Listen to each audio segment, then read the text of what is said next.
Masters. Nice to see you tonight. Well, home sweet home. How many times has everyone moved here? Say as a child. From when you were born to when you graduated from high school. Bill, how many times did you move? How many times did I move? Yeah.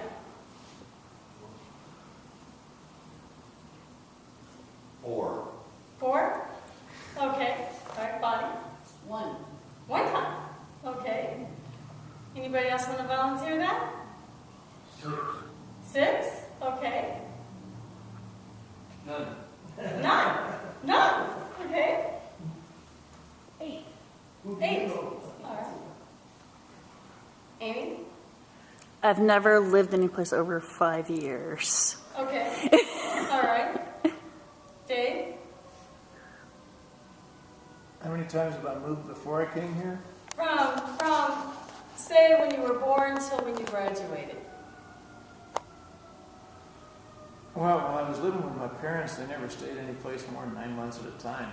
So I Okay. lost track. Okay. So do you believe that this shaped your character? Do you believe that it created your the way that you handle things in life? Well, I believe it has too. So these days, what I'm doing is working with the homeless, which is quite interesting. I have Right Side Up, and it's to ensure permanent quality housing for single-parented children and the newfound homeless, which are the children. And as presently, I'm working with a couple that has a 2-year-old.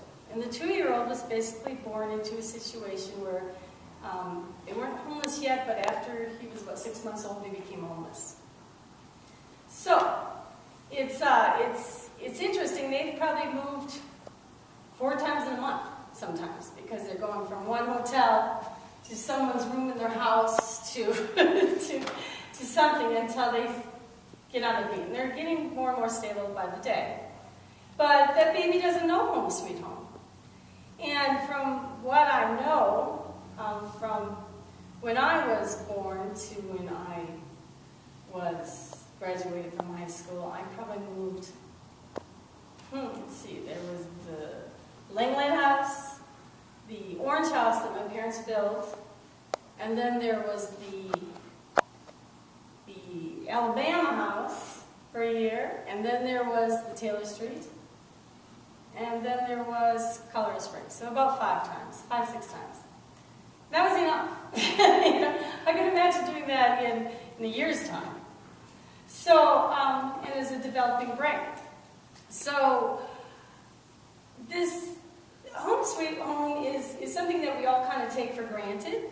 I think people who were born and raised in one home like Les over there, I think they have a huge advantage, and I think it's great because they have stability and they know that in their mind when they go to bed at night that they know that there's no change going on for a long period of time, so their brain doesn't have to think about other things besides the fact that they have fun and to grow and to learn and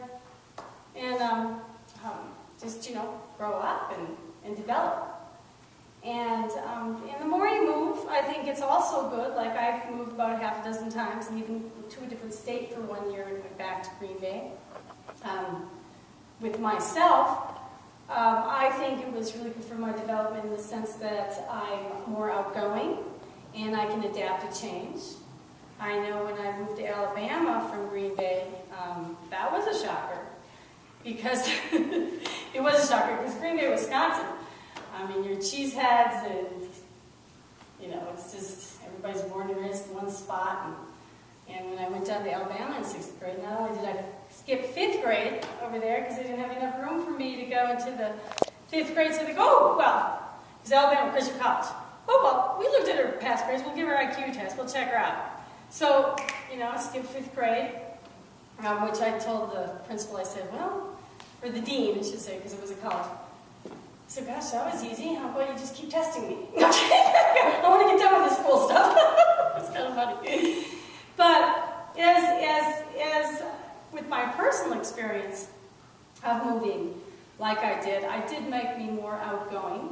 It would have been nicer to stay in my one comfortable spot, which the most comfortable spot I had as a child was the orange house that my family built.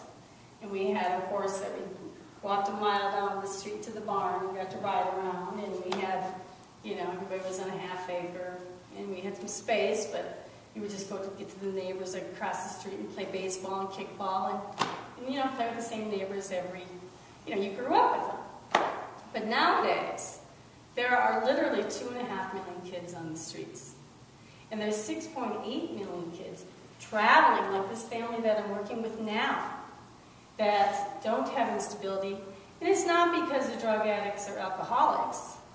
It's not because they're lazy. It's because they don't have, it's not because they're dumb. It's not like their intelligence isn't there. Matter of fact, she graduated with straight A's and high honors. And he graduated where he got his GED, and they sent him a letter saying he was the highest grade level that year for the GED test in Kentucky. I thought that was pretty impressive. So it's none of those.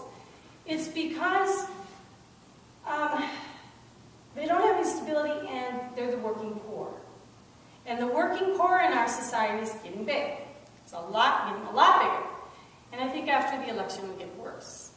So the working poor are our children, right, are young adults that have children that when they're working at the Walmart and the little retail shop making candy at $8.50 an hour, 2 part-time jobs, you can't make it.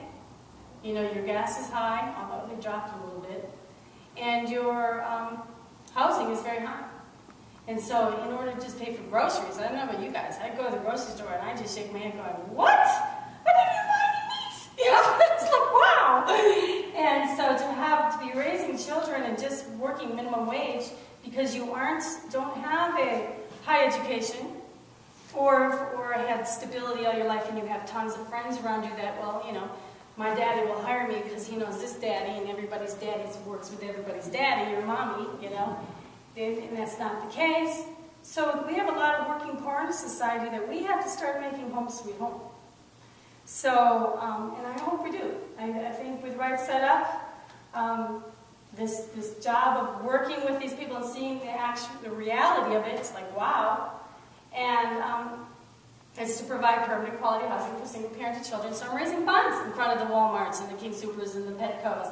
And it's fun. It's a lot of work.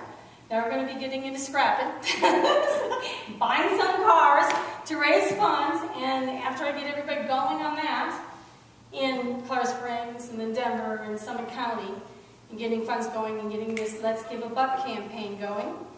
You give a buck, I give a buck, we all give a buck, and gets our kids out of the streets and into some homes, some stable housing.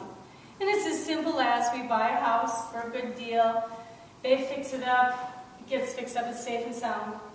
It's just a lease option that's affordable, all right, for what they're making, and after half the equity is paid through their rent, and it goes towards their equities of the house, it rolls into their name. It's real simple. So they have incentive to stay there, they have incentive to better themselves, get a higher education, get better paying jobs, and then also to have it roll into their name and paid towards a forced savings. And keep stability within their home, their family, within the community, and within our society. So I'm all about home sweet home, and I hope you guys are too. And thank you very much for listening to me, and have a great day.